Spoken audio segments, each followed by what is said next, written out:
গর্ভাবস্থা একটি অসাধারণ সময়, যখন প্রতিটি মুহূর্তে শরীরে আসে নতুন পরিবর্তন। এই সময়ে যেমন মা ও বাবার মনে নতুন অতিথির আগমন নিয়ে উত্তেজনা থাকে, তেমনি অনেক দম্পতির মনে একটি সাধারণ কিন্তু গুরুত্বপূর্ণ প্রশ্ন আসে: গর্ভাবস্থায় সহবাস কি নিরাপদ?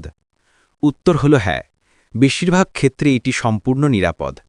তবে স্বাভাবিকভাবেই এই সময়ে শারীরিক ঘনিষ্ঠতার ধরন ও পদ্ধতি পরিবর্তন করা প্রয়োজন, যাতে হবু মা ও তার সন্তান উভয়ই নিরাপদ এবং স্বাচ্ছন্দ্য বোধ করেন। এই ব্লগে আমরা গর্ভাবস্থায় সহবাসীর নিরাপত্তা, সঠিক পজিশন এবং কখন বিরত থাকতে হবে সে সম্পর্কে বিস্তারিত আলোচনা করব। ১. গর্ভাবস্থায় সহবাস কি নিরাপদ? গর্ভাবস্থায় নিয়মিত যৌন জীবন বজায় রাখা সম্পর্ককে আরও ঘনিষ্ঠ করতে এবং মানসিক চাপ কমাতে সাহায্য করে। শিশুর নিরাপত্তা: গর্ভের শিশু একাধিক স্তরের প্রতিরক্ষা দ্বারা সুরক্ষিত থাকে। জরায়ুর শক্তিশালী পেশি, অ্যামনিওটিক ফ্লুইড এবং সার্ভিক্স বা জরায়ুর মুখ জুড়ে থাকা ঘন মিউকাস প্লাগ দ্বারা সুরক্ষিত থাকে। সহবাস বা পুরুষাঙ্গের প্রবেশ আপনার শিশুকে কোনোভাবেই আঘাত করতে পারে না। সুবিধা: ঘনিষ্ঠতা বা অর্গ্যাজমের কারণে অক্সিটোসিন নামক ভালোবাসার হরমোন নিঃসৃত হয়, যা মা ও বাবার বন্ধনকে আরও মজবুত করে এবং মানসিক শান্তি এনে দেয়। তবে কিছু ক্ষেত্রে সতর্কতা অবলম্বন করা প্রয়োজন। সহবাসের পূর্বে অবশ্যই আপনার স্ত্রী রোগ বিশেষজ্ঞের পরামর্শ নিন। ২. কখন সহবাস থেকে বিরত থাকবেন? লাল পতাকা: যদিও সহবাস সাধারণত নিরাপদ, আপনার ডাক্তার কিছু নির্দিষ্ট স্বাস্থ্যগত সমস্যার কারণে আপনাকে বিরত থাকতে পরামর্শ দিতে পারেন।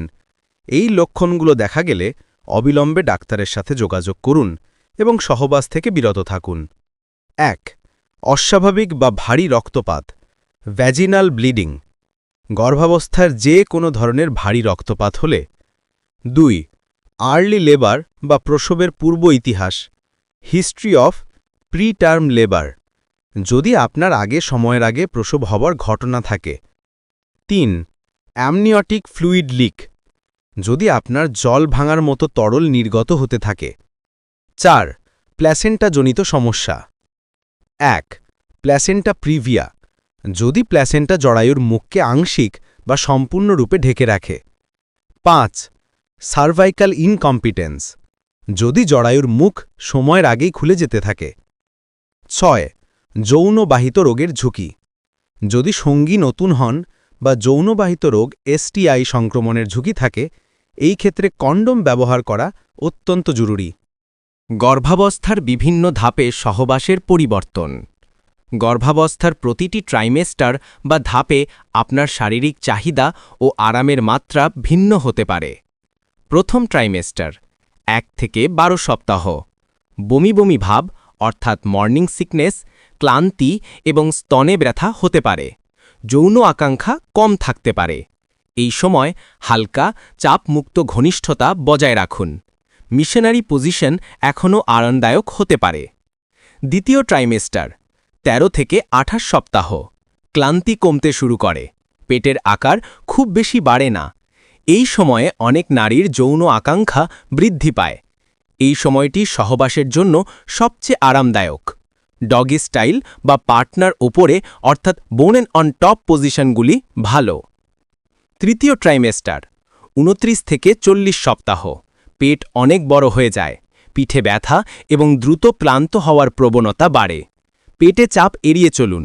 আরামদায়ক পাশাপাশি শোয়া বা নারী ওপরে অর্থাৎ বোমেন অন টপ পজিশনগুলি সবচেয়ে উপযুক্ত। গর্ভাবস্থায় আরামদায়ক সহবাসের সেরা পজিশন: পেটের ওপর চাপ এড়িয়ে যাওয়া এবং স্ত্রীর আরাম নিশ্চিত করাই হল গর্ভাবস্থার ঘনিষ্ঠতার মূল চাবিকাঠি। ক. নারী ওপরে বোমেন অন টপ বা কাউগার্ল: কেন সেরা? এই পজিশনে হবু মা নিজেই অনুপ্রবেশের গভীরতা, গতি এবং ছন্দ নিয়ন্ত্রণ করতে পারেন। এতে পেটের ওপর কোনো চাপ পড়ে না। পরামর্শ: ভারসাম্য এবং সহায়তার জন্য হাঁটু গেড়ে বা স্কোয়াটিং ভঙ্গিতে বসতে পারেন। প্রয়োজনে বালিশের সাহায্য নিন। খ. পাশাপাশি শোয়া, স্পুনিং বা সাইড বাই সাইড: কেন সেরা? তৃতীয় ট্রাইমেস্টারের জন্য এটি সবচেয়ে আরামদায়ক। দুজনেই পাশে কাত হয়ে শুয়ে থাকেন, যেখানে পুরুষটি পিছন দিক থেকে প্রবেশ করেন। এতে পেটে কোনো চাপ পড়ে না। পরামর্শ: হাঁটু এবং পেটের নিচে একটি নরম বালিশ রাখুন অতিরিক্ত আরামের জন্য। ঘ. পশ্চাৎ দিক থেকে প্রবেশ, ডগি স্টাইল বা রিয়ার এন্ট্রি। কেন সেরা? এই পজিশনে পেটের ওপরে চাপ পড়ে না। বিশেষ করে দ্বিতীয় ট্রাইমেস্টারে যখন পেট বাড়তে শুরু করে, তখন এটি ভালো কাজ করে। পরামর্শ: অতিরিক্ত গভীর অনুপ্রবেশ এড়াতে স্ত্রীকে হাঁটু এবং হাতে ভর দেওয়ার বদলে দেয়ালের দিকে মুখ করে দাঁড়িয়ে বা সোফায় ভর দিয়ে সামনের দিকে ঝুঁকে থাকতে বলতে পারেন। অনুপ্রবেশের গভীরতা যেন সহনশীল থাকে, সেদিকে খেয়াল রাখবেন। ঘ. পরিবর্তিত মিশনারি। কেন সেরা?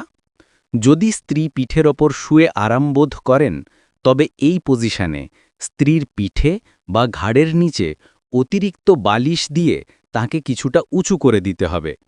এতে পেটের ওজন সরাসরি মেরুদণ্ড ও প্রধান রক্তনালীগুলির ওপর চাপ সৃষ্টি করতে পারে না। পরামর্শ: পেটের ওপর সরাসরি চাপ দেওয়া কঠোরভাবে এড়িয়ে চলুন।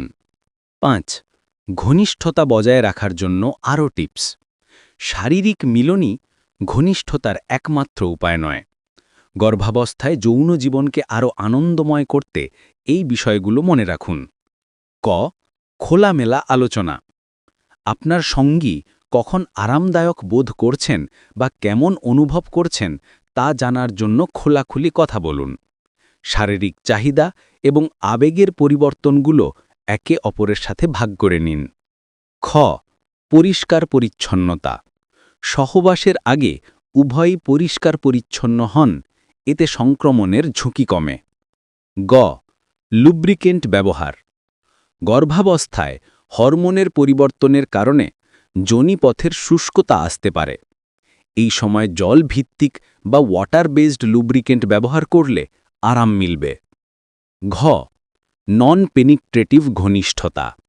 যদি যোনিপথে মিলন কঠিন বা অস্বস্তিকর মনে হয়, তবে চুম্বন, মাসাজ বা মৌখিক যৌনতার মতো বিকল্পগুলো বেছে নিতে পারেন। মৌখিক যৌনতা সাধারণত নিরাপদ, তবে সঙ্গীর মুখে কোনো ঘা বা সংক্রমণ থাকলে তা এড়িয়ে চলুন। 6. সহবাসের পর পেটে টান বা মৃদু সংকোচন, কন্ট্র্যাকশনস। সহবাসের পর কিছু হবু মা জরায়ুতে হালকা টান বা মৃদু সংকোচন অনুভব করতে পারেন, যা সাধারণত ব্র্যাক্সটন হিক্স কন্ট্র্যাকশনস নামে পরিচিত। চিন্তার কারণ নেই। অর্গাজম বা সহবাসের কারণে এটি হতে পারে এবং এটি একটি স্বাভাবিক ঘটনা। এই সংকোচনগুলো সাধারণত ক্ষণস্থায়ী এবং ব্যথাহীন হয়। কি করবেন এমনটা হলে? কিছুক্ষণ বিশ্রাম নিন, গভীরভাবে শ্বাস নিন এবং অন্য বিষয়ে মন দিন। যদি ব্যথা তীব্র হয়, দীর্ঘস্থায়ী হয় বা রক্তপাত হয়, তবে সাথে সাথে ডাক্তারের পরামর্শ নিন। উপসংহার: গর্ভাবস্থায় সহবাস স্বামী স্ত্রীর সম্পর্কের একটি সুন্দর দিক। এটি সম্পর্ককে শক্তিশালী করে এবং মানসিক স্বাস্থ্যের উন্নতি করে। যতক্ষণ না আপনার ডাক্তার আপনাকে বিরত থাকতে বলছেন, ততক্ষণ পর্যন্ত এটি নিরাপদ। সবচেয়ে গুরুত্বপূর্ণ বিষয় হল স্ত্রীর আরাম, স্বাচ্ছন্দ্য এবং খোলাখুলি আলোচনা, comfort, convenience and open communication. এই বিশেষ সময়ে একে অপরের প্রতি যত্নশীল হন, নতুন পজিশন নিয়ে পরীক্ষা নিরীক্ষা করুন এবং গর্ভাবস্থার এই মিষ্টি দিনগুলো একসাথে উপভোগ করুন।